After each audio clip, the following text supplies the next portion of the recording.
À présent, nous allons réaliser la symétrie de la manière suivante.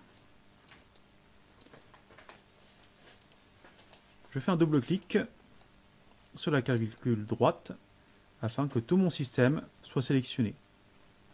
Une fois que c'est sélectionné, il ne faudra pas utiliser l'icône de miroir ici, qui est éventuellement déconseillé. Il faudra plus utiliser le bouton Mirror de votre fenêtre Bone Tools. Donc en gros, on utilisera seulement les outils de Bones pour les Bones. En cliquant sur Mirror, une fenêtre s'affiche et qui nous demande quel est l'axe de symétrie. Donc l'axe du monde de symétrie. Dans quel sens nous voulons placer nos bones, ainsi de suite. N'hésitez pas à faire plusieurs tests, c'est très visuel. On voit tout de suite les résultats.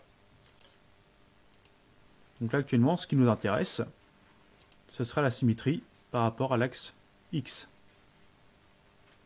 Il suffit de cliquer sur OK. Et là maintenant, nous avons notre système. Mais il n'est pas de l'autre côté, c'est-à-dire de l'autre côté de la colonne vertébrale, puisqu'il se place juste ici, au niveau du point de pivot de la clavicule droite. Il est donc très mal placé. Nous allons replacer dans le premier temps en mode World, puis nous allons sélectionner la nouvelle clavicule qui est apparue, et en regardant dans les coordonnées en bas, en X, puisque ici en mode World, en mode monde, j'ai mon axe X qui est dans ce sens-là. Et actuellement, les coordonnées par rapport à mon axe d'origine, c'est moins 18,287. C'est-à-dire que là, ça va être moins 18,287. Puisque dans le sens vers la gauche, nous allons dans les négatifs, et vers la droite, nous allons dans les positifs.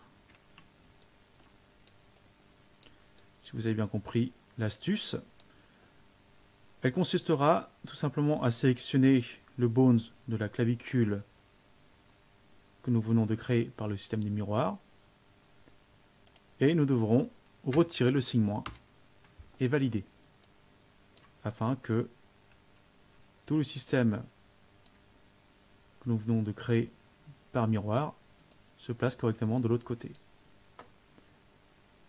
À présent, nous nous retrouvons avec un système où il y a des noms en plus, ce qui est normal, car tous les systèmes en général de création 3D ont du mal ou n'aiment pas gérer des objets qui portent les mêmes noms.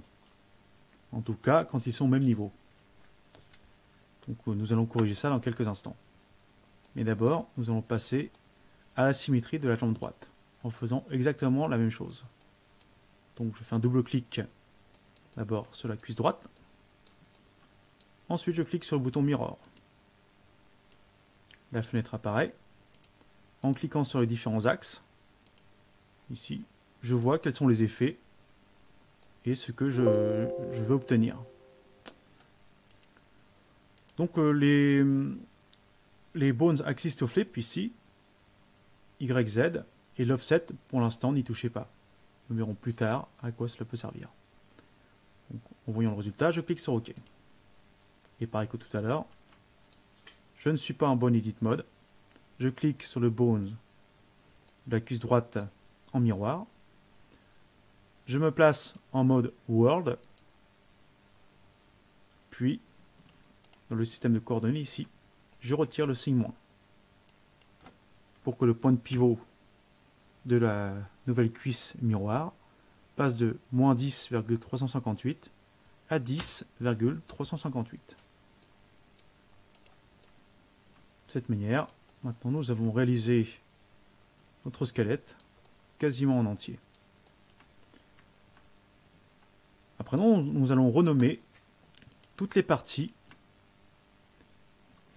où le Mirrored apparaît entre parenthèses. La première chose à faire est de sélectionner les éléments. Donc là, je fais un clic gauche d'abord. Ensuite, Shift, clic gauche. CTRL, clic gauche. CTRL SHIFT, clic gauche. Je ne sélectionne que ce qui m'intéresse, c'est-à-dire les éléments dont le nom contient Mirrored entre parenthèses. Puis je clique sur le bouton, le menu Tools, pardon. Et là, vous aurez ici un outil qui s'appelle Rename Object. En cliquant sur Rename Object, je laisse Selected coché.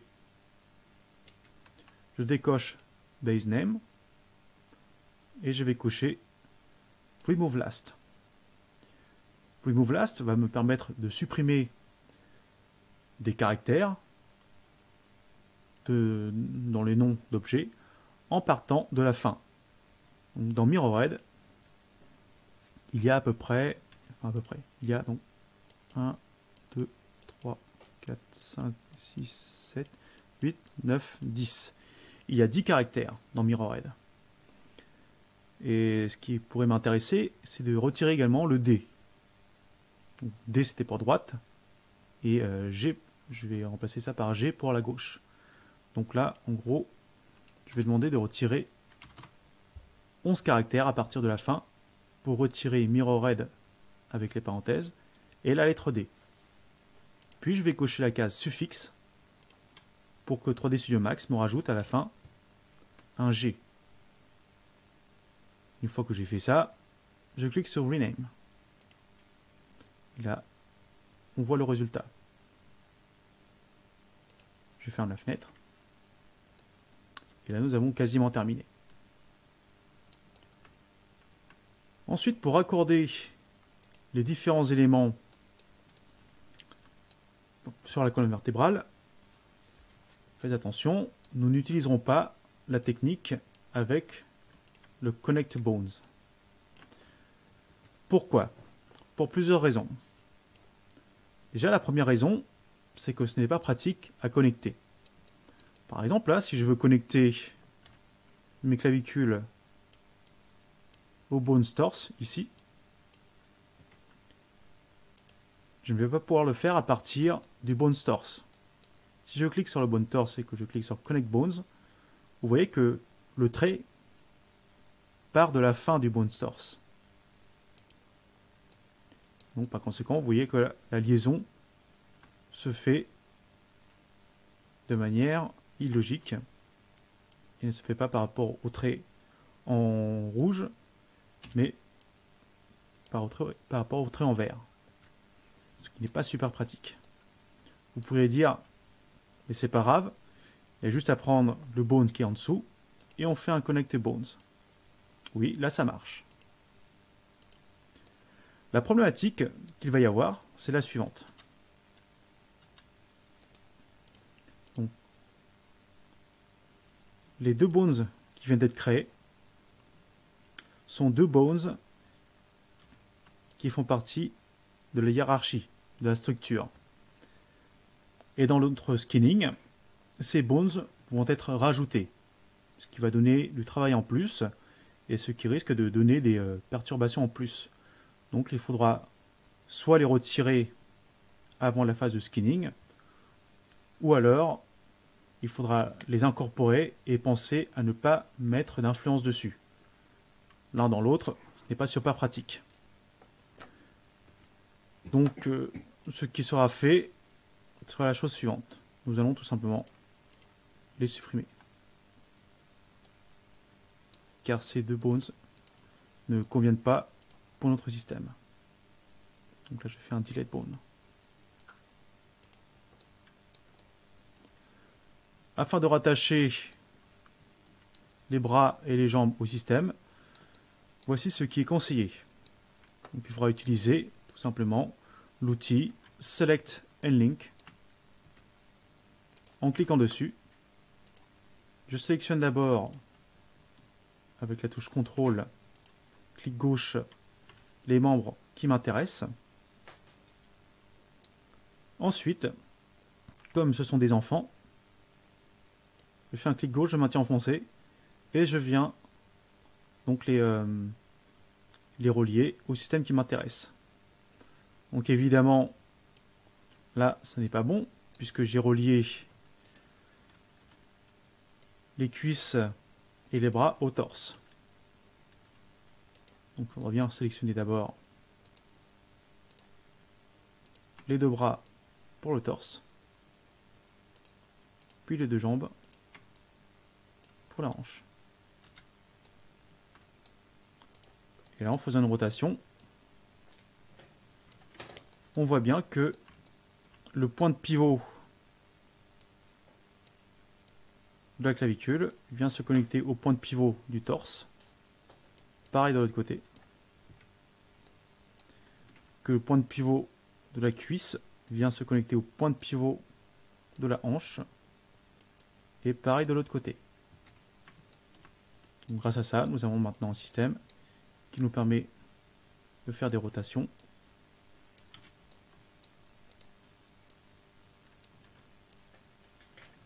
correctement dans un premier temps.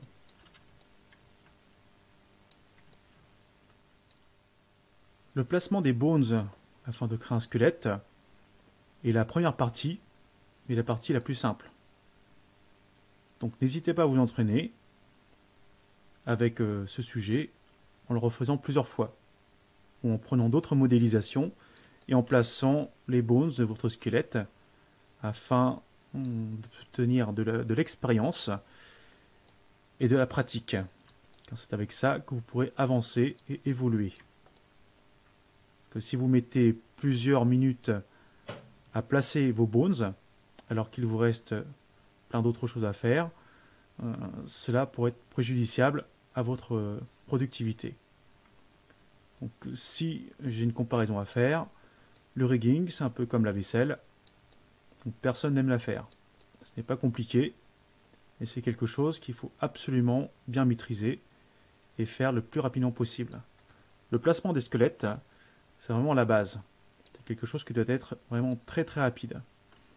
Donc là, dans cette vidéo, j'ai pris du temps afin de vous placer les différents éléments. Et normalement, une fois qu'on est habitué, qu'on sait comment ça fonctionne, par la pratique, vous verrez que ça va très très vite. Donc n'hésitez pas à vous entraîner et également à sauvegarder votre scène. Le placement du squelette étant terminé, nous pouvons fermer la fenêtre Bone Tools. Cette fenêtre ne nous servira plus. Avant de terminer, de fermer cette fenêtre, voyons quelques astuces qui vous permettront d'agrémenter votre squelette avec des formes. Par exemple, si vous voulez replacer la taille de vos bones correctement, vous pouvez sélectionner les bones qui vous intéressent. Et ici, dans la section Bone Object, vous avez la possibilité d'augmenter l'épaisseur, donc la largeur, et la hauteur. Donc pour jouer avec l'information visuelle. Alors attention, je rappelle que la taille des bones ne nous sera pas importante, car nous utiliserons la peinture et un tableau afin d'appliquer les influences de nos bones sur le maillage de notre modélisation. Donc la taille ne comptera pas par la suite. Elle pourrait compter si nous utilisions le système de capsule, mais ce n'est pas le cas.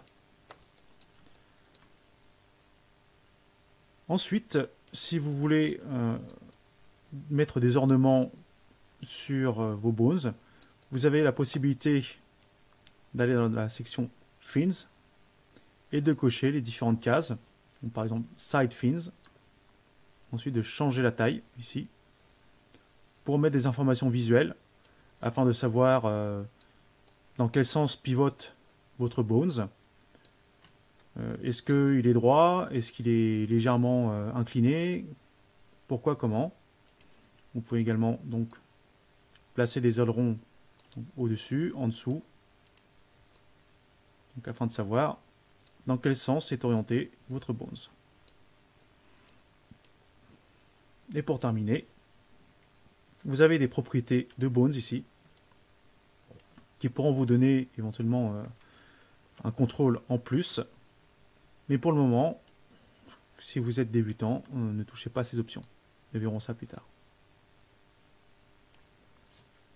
Donc une fois que vous avez bien remis la taille de vos bones, avec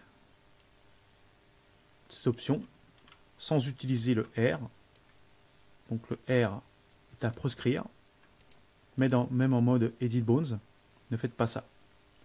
Si vous faites un scale, vous voyez ce qui se passe. Vous déformez vos bones un petit peu n'importe comment. Donc, utilisez plutôt les outils ici afin de redonner une taille à vos bones.